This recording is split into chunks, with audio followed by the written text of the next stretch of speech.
Полиция! Менің қарындасым жоғалды. Сіздердің бәріңізді тергеуге әкелдік. 48 сағат берем саған. Қызды тап. ДНК табылды. Бірақ бұл күдіктілердің ДНК-сы емес. Бүгін жұмыс өте ауыр болды. Үйге жаяу қайтайын деп едім. Ауа райы да жақсы ғой. Рас, серуендеп қайтсаң жөн болар. Неге маған біреу артымнан аңдығандай сезіліп тұр? Айнұр, неге алмайсың? Қайдасың сен? Қазір үйіне барам. Бұл Айнұрдың сөмкесі ғой. Мұнда не болған? Сіз бірдеңе көрдіңіз бе? Полиция! Менің қарындасым жоғалды. Сөмкесі, заттары көшеде шашылып жатыр. Тез келіңіздер. Көршісі бір нәрсе біледі. Айналаны оқшаулаңдар. Ешкім өтпесін. Соңғы қоңырауларын көрейік.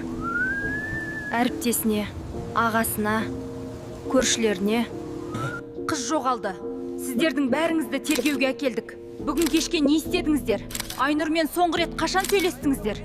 Біз барлық камераларды қараймыз. Еген біреулеріңіз өтірік айтсаңыздар, бәрібір біліп аламыз. 48 сағат берем саған. Қызды тап, істі аяқта. ДНК табылды. Бірақ бұл күдіктілердің ДНК-сы емес. Басқа біреудің ДНК-сы.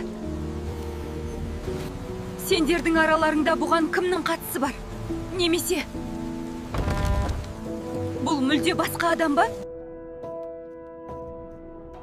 Сен де телефон арқылы осындай мультфильм жасап, күніне 50 мыңнан тапқың келеді ме? Онда біздің инстаграмды тауып алып, жекеге плюс белгісін жібер.